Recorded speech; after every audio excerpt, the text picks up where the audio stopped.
korupsi yang dilakukan oleh orang yang mempunyai posisi politik. Itu lebih berbahaya.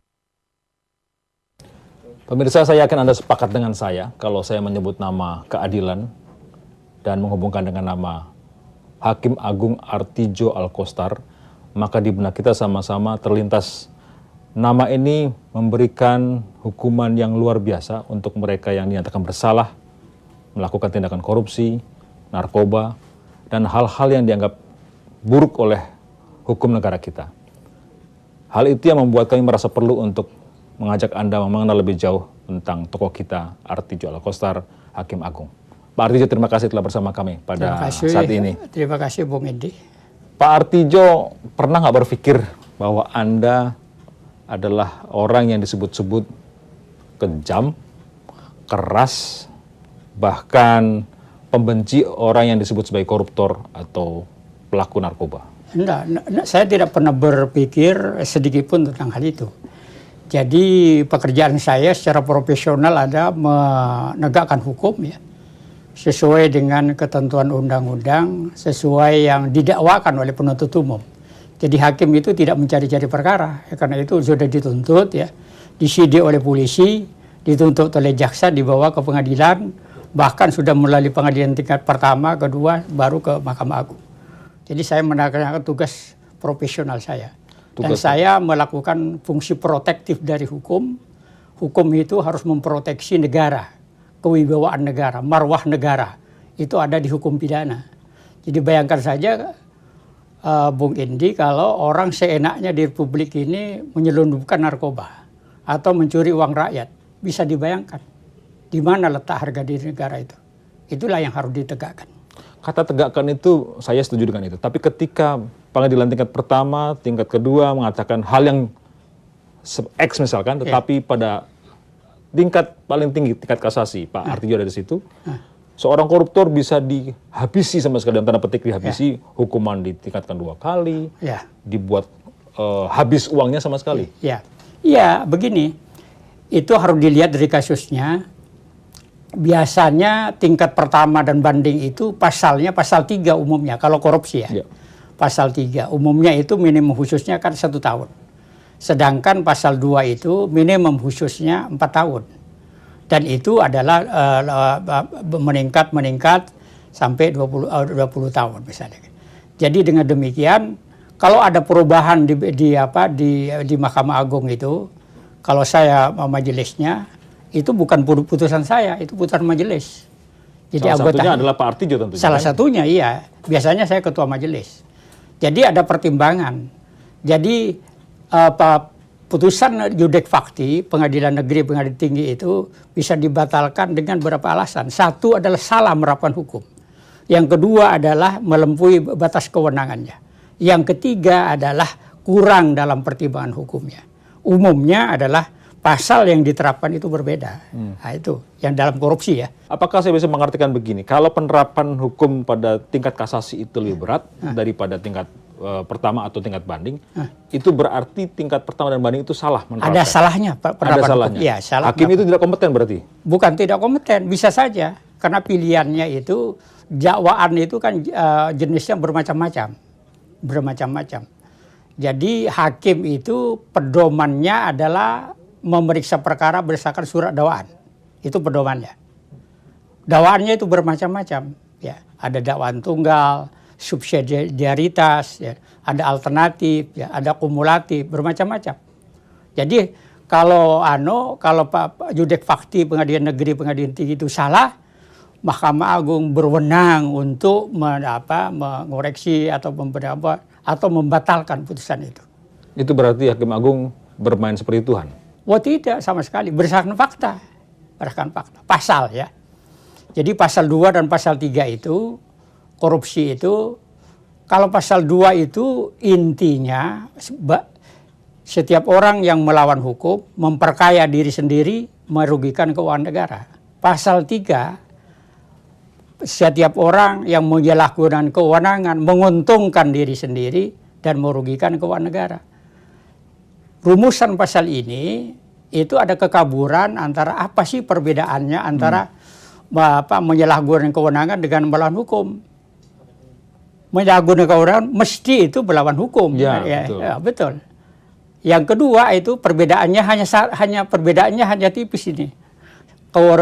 Kerugian keuangan sudah jelas. Yang kedua ini, apa perbedaan antara memperkaya dan menguntungkan? Nah, itu di kamar pidana sudah disepakati ya, antara kalau seseorang itu mengkorupsi 100 juta itu signifikan untuk memperkaya diri sendiri atau orang lain atau korporasi. Disitulah putusan Yudek Pakti itu sering dibatalkan. Ini seharusnya adalah pasal 2 sehingga hukumannya itu tentu lebih naik, lebih tinggi. Ada Angelina Sondak, Anas Urbaningrum, ada Oce Kaligis, kemudian ada Nenek Rasmiah gitu, dinyatakan bersalah, mencuri piring. Apa pijakannya di situ sehingga kemudian seperti ada perbedaan sama sekali?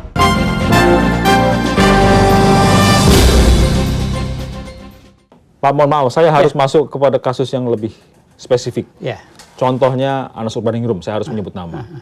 Setelah dihukum oleh Hakim Agung, Majelis Hakim Agung, salah satunya adalah Pak Artidjo, hukumannya diperberat, dihilangkan hak politiknya, disuruh mengembalikan sekian puluh miliar rupiah. Ya. Apakah sedemikian perlu seperti itu? Ya, itu menurut saya tidak mengatasnamakan Anas Urbaningrum, cuma ingin bertanya pada sebuah hal. Ya, itu saya kira kewenangan daripada majelis. Saya tidak menyebut satu kasus karena hakim itu tidak boleh mengomentari putusannya sendiri maupun putusan orang lain, tidak boleh. Itu kalau ada kasus yang ditingkatkan begitu, itu mesti ada pertimbangannya, mesti panjang pertimbangannya. Legal reasoningnya itu mesti ada. Disitulah tentu para akademisi, para stakeholder pihak berkepentingan itu bisa melakukan eksaminasi terhadap putusan pengadilan itu, meneliti di mana atau adanya. Kalau sudah diputus itu sudah milik publik. Dalam menerapkan hukuman baik itu tambah salah, tambah hukuman tambah besar, ya, atau dihilangkan sama sekali bebas demi hukum misalkan. Ya. Apakah ada pijakannya? Karena saya tidak melihat ada sebuah pola dari penerapan kasus ini. Misalkan, saya harus menyebut nama, mohon maaf Pak Artidjo. Ada Angelina Sondak, ada Anas Urbaningrum, ada Oce Kaligis, kemudian ada ibu yang mencuri Nenek Rasmiah, gitu, dinyatakan bersalah, mencuri piring. Apa pijakannya di situ sehingga kemudian seperti ada perbedaan sama sekali dari masing-masing? Oh tidak, itu sudah ada. Ya. Jadi setiap itu harus memenuhi unsur ya. Unsur-unsurnya terpenuhi atau tidak. Ya ada juga beberapa banyak saya kira koruptor yang saya lepaskan banyak. Hanya itu tidak dipublikasikan, tidak dimuat oleh media. Gitu. Ya termasuk salah satunya yang dibebaskan itu orang yang dipakai oleh bosnya ya untuk menjadi direktur perusahaan. Itu kita bebaskan. Kita bebaskan. Jadi banyak sekali. Jadi dengan demikian hakim ada memeriksa berdasarkan fakta-fakta yang muncul di persidangan. Saksi ini mengatakan begini, saksi ini mengatakan itu ada saling berhubungan. Tentu ada hubungan kausalitas dengan tindak pidananya, korupsinya itu.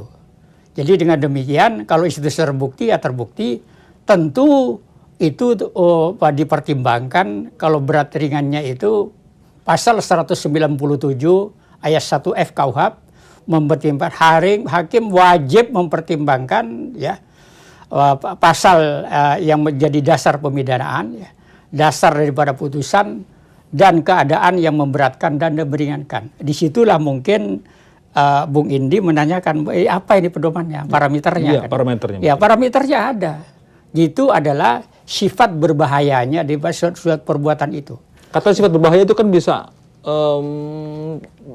masing-masing orang bisa menerjemahkan sendiri-sendiri. Oh enggak, itu anunya sendiri. Jadi pada kualifikasi itu sendiri. Jelas jadi misalnya begini. Jadi misalnya suap misalnya ya. Ada orang suap suap duduk manis, diantari uang oleh orang, digoda misalnya kan. Ya beda begitu. Berbeda antara itu suap itu yang itu dengan cara memeras, berbeda dan mengkorupsi itu. Misalnya tolong itu dihubungi itu, kalau enggak itu nanti tidak saya anukan dan tidak saya bantu misalnya. Walaupun efeknya sama, hasilnya berbeda. Iya. Hasilnya berbeda. Hukumannya bisa beda. Iya, bisa berbeda. Itulah yang dikatakan Dalam sifat dua kasus itu mana yang lebih paling berat menurut Anda hukumannya? Oh, tentu yang aktif itu, yang memeras itu, itu kan sebetulnya kalau dalam pidana umum kan pemerasan, itu, yang suap yang begitu itu, mempergunakan kekuasaannya, ya, mempergunakan kewenangannya, itu lebih berat daripada orang yang tidak punya itu. Itu yang saya katakan dengan korupsi politik. Korupsi yang dilakukan oleh orang yang mempunyai posisi politik itu lebih berbahaya karena itu amanat sebetulnya. Makanya Bapak kemudian menambah hukuman mereka yang ada di situ. Iya, bukan menambah, itu sudah sesuai dengan sesuai dengan ketentuan undang-undang. Apakah pencabutan hak politik itu menjadi urgent pada situasi Iya, itu bagi korupsi politik karena itu dipergunakan. Jadi alat itulah yang dipergunakan untuk korupsi kan gitu. Jadi supaya tidak mengelabui rakyat, sudah tidak menipu rakyat di lain hari, itu harus dicabut. Itu permanen atau hanya temporer itu? Apanya? Hukuman pencabutan Ya, hak ada politik. yang temporer, ada yang sekian. Itu hak politik itu adalah hak untuk dipilih dalam jabatan umum. Ya. Ada nama mantan Ketua Mahkamah Konstitusi, Hamdan Sulupa, mengatakan tampaknya ia dan sejumlah orang mengatakan perlu mengeksaminasi putusan-putusan yang diambil oleh Hakim Agung Artidjo Alkostar. Ya boleh saja, tidak ada masalah. Diduga bahwa di situ ada hal-hal yang dipenuhi kebencian. Oh, nggak mungkin kebencian. Benci dengan siapa? Nggak ada. Itu dikarang-ngarang itu kebencian. Atau mungkin saya salah menilai itu. Tapi bahwa soal eksaminasi itu adalah sebuah hal yang biasa dalam sebuah. Oh iya, dalam dunia dimanapun di Barat juga begitu. Ketika Mahkamah Agung begitu berkuasa, Hakim Agung begitu berkuasa dan tidak ada lagi penilaian terhadap itu, apa yang bisa dilakukan orang untuk menilai putusan itu? Oh ya, itulah negara Sudah hukum ya selesai. begitu, tidak boleh lagi. Jadi dimanapun ada konvensi dari PBB, jadi putusan pengadilan itu tidak tunduk kepada penilaian daripada lembaga lain. Tidak ada di dunia ini. Tidak itu. Makanya itu ada banding kasasi dan sampai peninjauan kembali. Itu di Mahkamah Agung. Bagaimana dengan bahwa Hakim Agung juga seorang manusia bisa melakukan kesalahan? Oh iya, bisa melakukan kesalahan. Artinya putusannya pun bisa cacat gitu. Oh tidak begitu. Kalau itu saya kira harus dievaluasi dengan dengan hukum juga, ya, dengan hukum juga. Jadi kesalahan, makanya itu para hakim dimanapun di dunia harus memenuhi kompetensi profesional, ya. Yaitu harus memenuhi knowledge yang cukup, ya. Pengetahuan hukum, yang kedua skill, legal, technical capacity, kapasitas teknis. Pengalaman artinya jam terbangnya, ya, jam terbangnya harus tinggi, ya.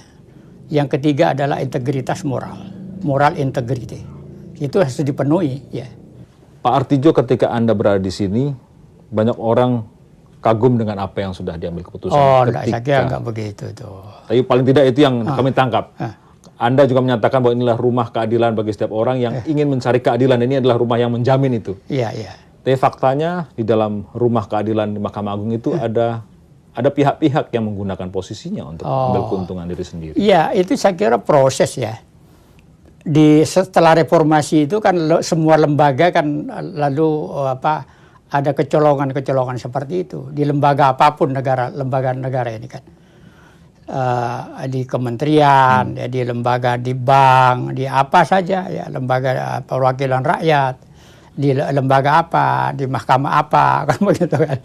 Kan ada saja. Jadi kalau itu terjadi, saya kira ini merupakan suatu yang menjadi tantangan Mahkamah Agung untuk memperbaiki dan menindak tegas, menunjukkan bahwa kita tidak mentoleransi hal seperti itu. Kalau tidak tertangkap tangan, susah itu, Pak. Apanya? Kalau tidak tertangkap tangan kasus seperti itu, karena rasanya susah orang memperbaiki posisinya kalau dia menikmati keuntungan. Apalagi berada di gedung seperti ini. Iya, saya kira itu tidak seperti itu. Ya kenyataannya kalau di sini pun kalau sudah KPK sekarang tidak ada yang tidak bisa ditangkap, itu bisa dijangkau. Saya kira kita beruntung Republik ini karena memiliki KPK, ya, yang begitu aktif untuk melakukan dimanapun juga itu ditangani. Saya kira baik itu peran KPK itu.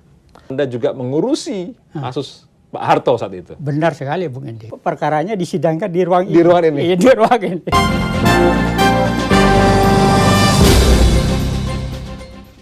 Pak Artidjo Alkostar pernah menjabat sebagai Direktur LBH, kemudian beliau diminta menjadi Hakim Agung oleh Menteri Hukum dan HAM saat itu, Yusril Iza Mahendra.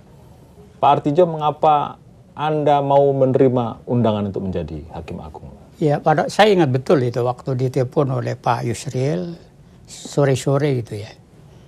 Mas Artidjo ini dia, saya nggak mau, saya bilang. Anda tidak mau? Nggak mau gitu. Ya, advokat ini pengadilan sudah sulit ini ya. Saya kan advokat tahu. Lalu Pak Yusril bilang, iya memang, tapi Anda harus jangan ngomong aja, harus memperbaiki. Ada tersindir kalimat itu. Malu juga. Itulah anunya backgroundnya. Lalu saya mendaftar ya, sudah sore gitu, sore sampai di Bandara Haji Sucipto itu sudah penuh. Jadi pesawatnya tidak bisa ini kan. Tapi kawan saya namanya Beni Yao itu bilang, Mas tunggu aja dulu, mungkin nanti ada yang delay, ada yang mengundurkan diri kan. Kebetulan ada juga satu kan. Mungkin sudah dikondisikan untuk Pak Artidjo mungkin. Lalu itulah selalu tes di DPR, lalu lolos gitu. Itulah saya. Ketika Anda menjadi Direktur LBH atau advokat, dalam tanda petik advokat jalanan begitu pasti Anda akan berhadapan dengan penguasa yang tidak adil pada publik. Iya, betul. Bahkan saya yakin putusan pengadilan saat itu pun seringkali merugikan publik. Betul. Dan sekarang Anda ada di sini. Iya. Anda bisa merasakan bedanya. Iya, makanya itu saya untuk berada di Mahkamah Agung ini, saya tetap posisi saya seperti waktu saya advokat, tidak pernah bercanda, tidak pernah terlalu dekat dengan penegak hukum lain. Ya. Jadi saya di hadapan mereka tetap, kepala saya tetap berdiri tegak karena tidak pernah berhubungan apapun yang bersikap kolutif. Ya. Tidak pernah berkompromi saya. Begitu juga di sini saya kira. Saya kira Bung Indi ada di kamar saya ini steril daripada orang yang berkepentingan, terutama korupsi. Anda sering mengusir orang, saya mendengar itu. Oh iya, yang tentu. bawa hadiah-hadiah itu. Tentu. Yang paling mahal yang pernah Anda mendapat tawaran, boleh tahu Pak? Itu pernah ada orang mengirim surat kepada saya dan ceknya itu di fotokopi, dikirimkan nomor berapa, bank nomor rekening Pak Artidjo. Lalu saya kembalikan dengan marah. Anda tidak intip angkanya berapa? Tidak mau saya, tidak mau. Nggak mau, sengaja tidak. Sengaja tidak mau. Itu akan mengurangi independensi saya dan itu sebetulnya menghina saya. Gitu. Menghina saya, merasa terhina. Bilang saya dalam surat itu, saya merasa terhina dengan surat Anda itu. Saya bilang. Anda berhadapan muka dengan orangnya? Tidak pernah. Tidak tahu siapa yang mengirim? Iya, tidak tahu berkirim, tapi alamatnya ada. Makanya saya kirim lain. Menurut Anda kalau dalam bentuk lain misalkan suap dalam bentuk lain untuk bisa mengubah cara pikiran, misalkan lewat keluarga, lewat teman dekat atau bahkan teman dekat sendiri yang itu sudah tahu ya. Sudah tahu kalau keluarga saya itu baik itu di Madura atau Sipondo tidak akan begitu karena sudah tahu. Saya pesankan bilang kepada keluarga saya yang keluarga Anda itu adalah Artidjo, tapi Hakim Agungnya bukan, saya bilang. Maksudnya? Ya, Hakim Agung itu tidak ada familinya, bukan itu. Itu melekat, itu bukan pribadi. Jadi rusaknya orang biasanya itu melekatkan dirinya itu dengan jabatannya. Padahal itu kan berbeda. Hakim Agung itu kan tidak ada familinya, harus tetap netral gitu. Jadi itu saya terapkan dan tentu tidak ada keluarga saya yang menghubungi. Untuk berhubungan dengan perkara, sudah tahu itu semuanya. Pak Artidjo, dulu pada saat Anda berurusan dengan LBH, menjadi Direktur LBH, jadi advokat, itu berhadapan dengan penguasa, salah satunya adalah penguasa yang begitu kuat pada zaman rezim Pak Harto, kita sebut nama. Dan saya ingat bahwa ketika Anda duduk pertama kali sebagai Hakim Agung, Anda juga mengurusi kasus Pak Harto saat itu. Benar sekali Bung Indi. Apa yang ada di benak Anda? Ya, saya kok terkejut. Ini kok jatuh ke saya perkara Pak Harto. Lalu kalau Bu Edi mau tahu, perkaranya disidangkan di ruang ini. Di ruang ini. Lalu ketuanya itu waktu itu Pak Safiuddin, ketua muda pidana juga, yang meninggal kan. Meninggal karena ditembak orang. Betul. Ya, saya bilang itu hari Jumat. Waktu itu ramai dibicarakan tentang ini mau dikembalikan ke kejaksaan atau tidak. Saya bilang untuk menjaga kehormatan Pak Harto, saya kira harus tetap ada status hukumnya, ada finalnya, jangan digantung begitu. Itu mengambangkan namanya. Anda orang baru padahal di situ. Iya, ya, bisa waktu itu ya. gitu. Lalu sepakat kita bertiga, saya, Pak Safiuddin dan Pak Sunu Wahadi. Karena agak alot gitu, itu salat dulu Jumat. Oh, karena ini sudah salat dulu ya kita. Berapa lanjutkan. jam itu untuk membicarakan itu? Iya agak lama ya, agak lama. Karena status itu ya. Status itu. Lalu setelah itu disepakati Pak Harto tetap terdakwa, diadili setelah sembuh dengan biaya negara. Itu jalan tengahnya. Jalan tengahnya itu itulah yang bisa dicapai waktu itu. Sehingga itulah yang dianukan, Dalam memutuskan itu adakah yang pernah Anda alami tekanan-tekanan tertentu begitu? Ya tidak, tapi setelah Pak Saifuddin itu ditembak ya. Betul. Pak Suno itu bilang sama saya, Pak Artijo, nampaknya kita ini perlu pengawal. Perlu pengawal. Iya, pengawal karena Pak Saifuddin ini ditembak. Bagaimana membayar pengawal Pak Saya tidak punya uang untuk itu. Ya kalau orang itu memang niat dengan saya, kira-kira tidak sulit mencari saya karena saya sering naik bajai dulu sini. Iya, saya mendengar cerita itu. Bajai ke Kuitang waktu saya ke Kuitang. Anda kos atau kontrak di kawasan Kuitang di Kuitang itu. Jadi saya nggak sekali saya bilang. Lalu? Saya yakin bahwa kalau kita ini bersifat lurus, Allah ataupun malaikat akan menjaga kita, saya bilang. Dari mahkamah sendiri tidak ada fasilitas khusus untuk itu? Enggak ada khusus itu. Anda menyampaikan ini kepada ketua mahkamah? Oh enggak, bahwa saya enggak menyampaikan itu kepada Pak Anu saja, kepada majelis hakim saja. Ya, bukan pada majelis, pada seorang anggota majelis yang mengajak saya untuk mencari pengawal itu. Saya tentu tidak mampu membayar pengawal itu. Kembali kepada seorang Artijo Alkostar yang dinilai keras terhadap para koruptor atau pada narkoba. Ada sebuah pernyataan yang keluar dari mantan Menkumham Yusril Iza Mahendra yang pernah mengajak Anda untuk menjadi Hakim Agung bahwa dia melihat bahwa putusan-putusan yang keluar dari seorang Artijo adalah putusan-putusan keras gitu, dan dia agak sedikit menyesal. Apa komentar Anda? Ya itu haknya Pak Yusril ya tentu. Tapi saya kira saya memutuskan itu sudah berdasarkan hukum. Tidak ada pemutusan yang di luar hukum, itu nggak ada. Jadi mesti ada berdasarkan surat dakwaan, itu pedomannya. Jadi tidak ada. Dan hakim itu tidak mencari-cari perkara. Itu adalah diajukan ke pengadilan, setelah proses di pengadilan tingkat pertama, tingkat banding, baru kasasi. Jadi tidak ada sama sekali itu yang katanya orang itu keras atau itu. Saya kira saya berdasarkan hukum aja, dan itu berdasarkan surat majelis, bukan keputusan saya pribadi. Kita tidur masuk ruangan, tapi jam 12 malam staf saya berteriak, Pak Artijo, ini ada maling. Orang yang berpakaian ninja itu sudah menggergaji teralis daripada hotel itu. Bukan pencuri itu Pak. Itu mesti benci kepada orang yang membela Santa Cruz.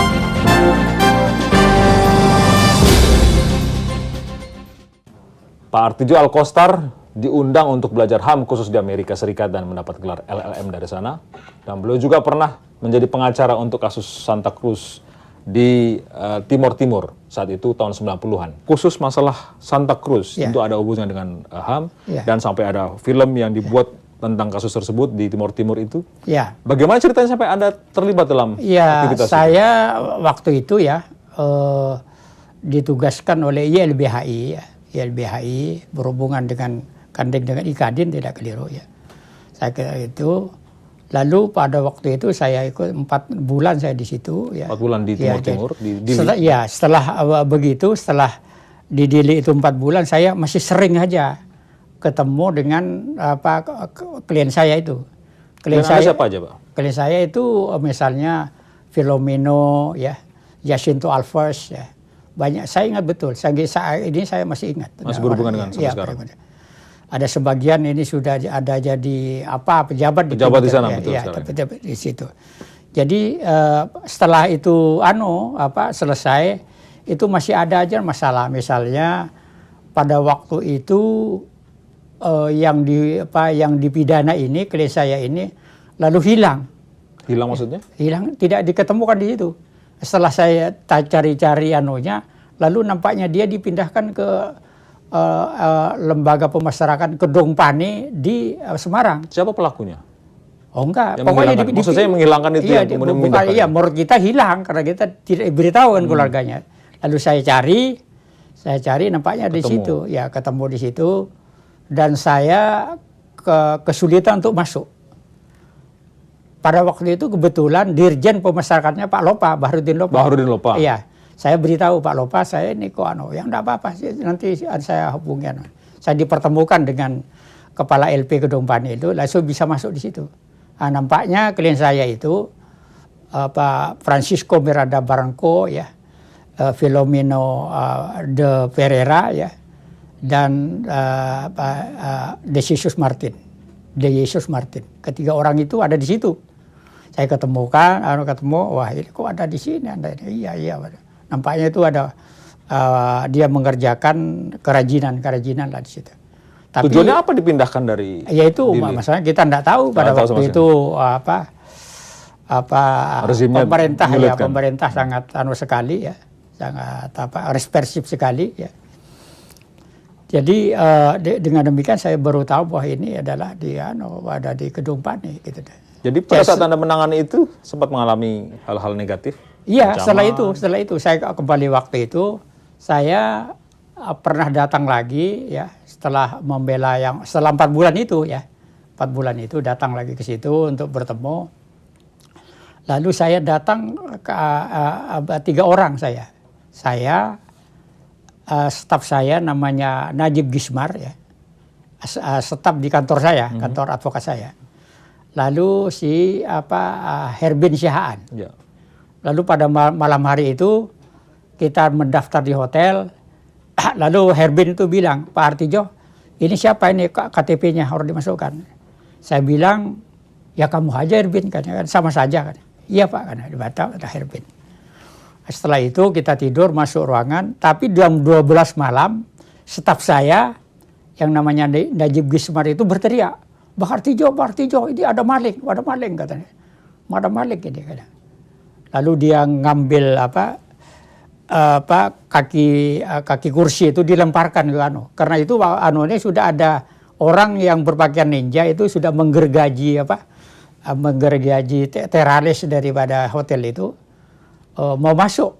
Tapi karena berteriak dia keras sekali, lalu dilempar oleh kaki kursi yang copot itu, lalu meloncat itu ninjanya itu. Lalu si Najib ini bilang sama hotel, protes. Saya juga keluar pada waktu itu. Pada waktu itu kan, ya ada apa-apa kan.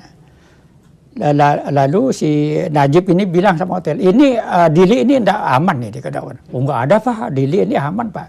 Kebetulan saya ini kan mau ada pencuri, Mas. Bukan pencuri itu Pak, itu bukan pencuri itu. Itu mesti benci kepada orang yang membela Santa Cruz. Lalu menurut orang hotel itu? Iya, orang hotel itu, manajer hotelnya itu. Saya tidak membela Santa Cruz, saya baru hari ini datang ke Dili. Yang membela Santa Cruz itu yang kamarnya di situ itu. Jadi dia salah kamar kan. Saya tambah yakin lagi, ya. Kalau itu kita lakukan dengan ikhlas itu, saya kira Allah akan selalu melindungi. Sampai Filomeno itu bilang bapaknya itu sampai nangis waktu saya mencari yang hilang itu. Mari cari Pak kemana aja, saya anukan itu, saya temani itu. Lalu bapaknya De Jesus Martin itu sangat terharu Pak, sampai nangis. Kenapa nangis Pak? Ya Bapak ini kok sekali ya, perhatian sekali sama keluarga saya. Selama ini tidak ada yang berani untuk mendampingi saya. Untuk membiayai semua kegiatan itu dapat dari mana uangnya Pak?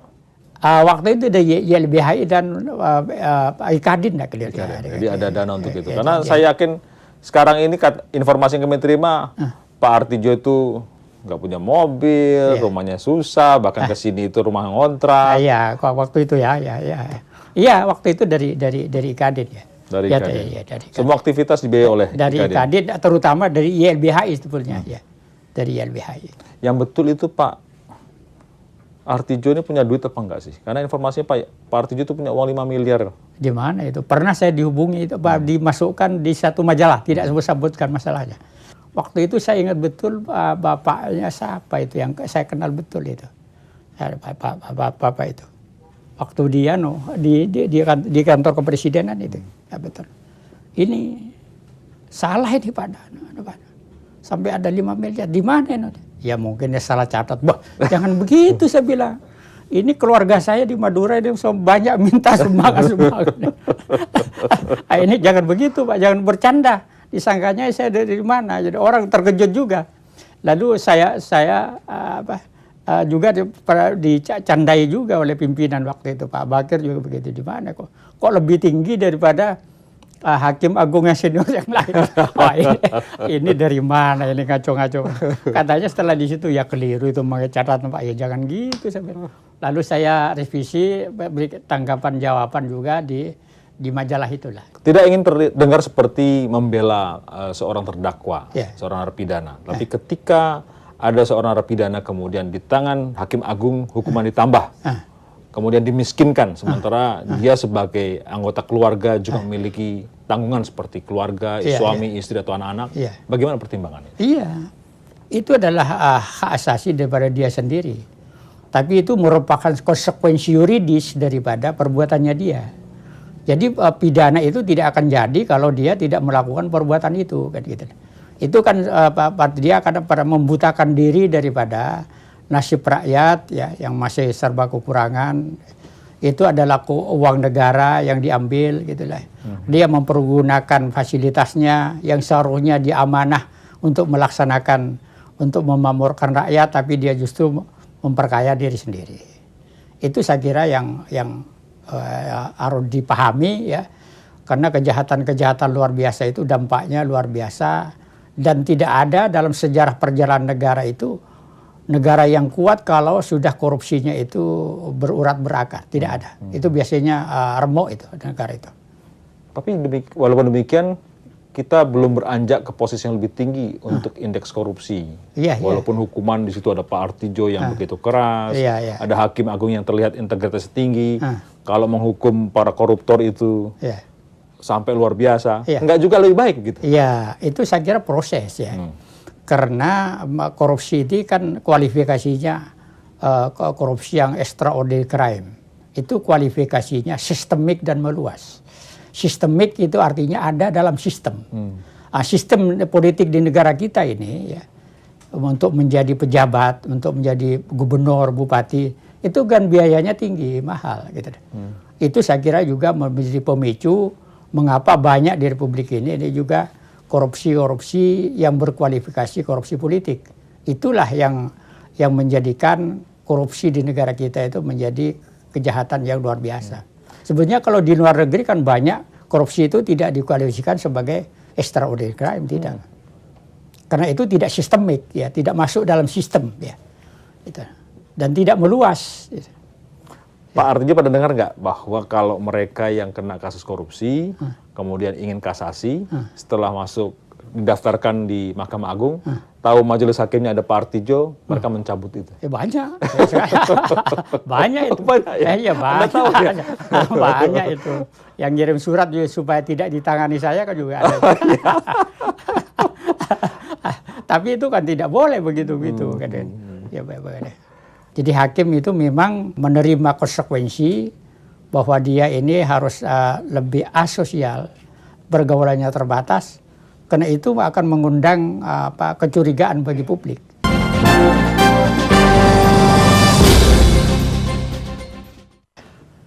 Pak Artijo, kalau Pak Artijo berada di sini sampai usia pensiun, apakah mungkin kita bisa berharap bahwa selama Pak Artijo ada di sini, jaminan untuk mendapatkan keadilan itu akan seperti yang bisa diharapkan sesuai yang ideal? Iya, betul.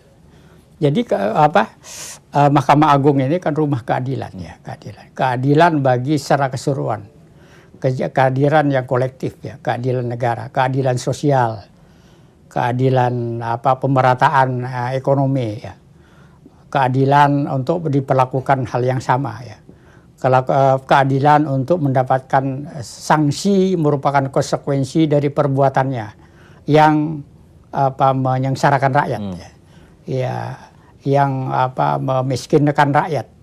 Itu saya kira selama ini sudah saya laksanakan dengan baik. Tapi khawatirnya itu hanya pada label seorang Artidjo Alkostar yang hakim non karier.